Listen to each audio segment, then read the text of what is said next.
Shalom Bapak Ibu sekalian, selamat pagi. Pada pagi hari ini kita akan merenungkan satu bagian firman Tuhan yang diambil dari Bilangan pasal 9 ayat 15 hingga ayat yang ke-23, dan saya akan membacakan di ayat intinya di ayat ke-18. Demikian firman Tuhan. Atas titah Tuhan orang Israel berangkat, dan atas titah Tuhan juga mereka berkemah. Selama awan itu diam di atas kemah suci, mereka tetap berkemah.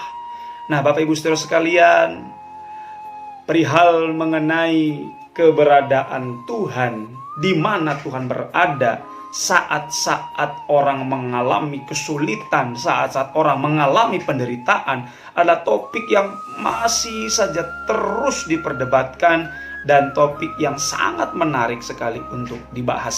Dan pada bagian hari ini kita akan membahasnya, bahwa Allah tetap menyertai umatnya di dalam segala keadaan apapun. Inilah bukti penyertaan Allah pada waktu umat Israel berada di padang gurun, yaitu yang pertama, pada bagian ini diceritakan mengenai kemah suci, yaitu lambang kehadiran Tuhan.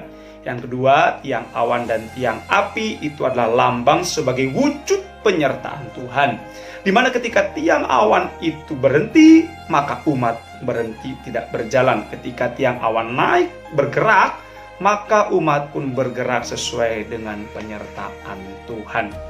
Bapak Ibu Saudara sekalian, kehadiran dan penyertaan Tuhan merupakan bukti dari janji Allah kepada umatnya pada waktu itu. Nah, untuk saat ini, bagaimana kita bisa meraih janji tersebut? Yaitu Bapak Ibu, dengan kita beriman. Yeremia 17 ayat 7 berkata bahwa berbahagialah orang yang mengandalkan Tuhan dan yang menaruh harapannya kepada Tuhan.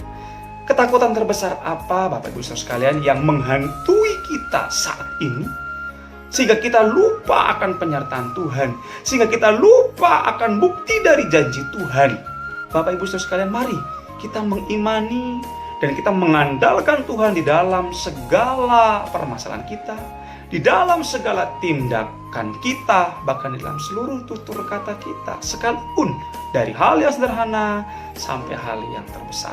Saya akan tutup Bapak Ibu Saudara dengan sebuah cerita. Pada waktu itu Martin Luther mengalami pergumulan yang sangat berat, bahkan ia hampir putus asa dan mengurung diri di kamar belajarnya.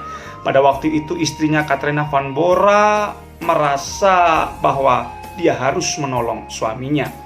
Akhirnya dia mengambil pakaian kabung yang ada pada saat itu, dan dia berkata kepada suaminya Martin Luther bahwa dia sedang berduka.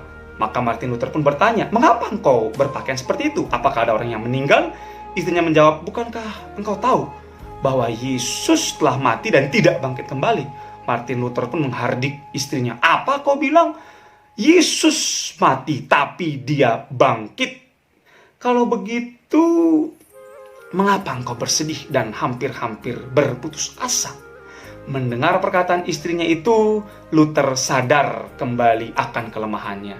Dia pun tegar kembali. Dia berkata, "Sekalipun iblis banyak seperti di atas genteng, tapi dia akan menegakkan kebenaran firman Allah."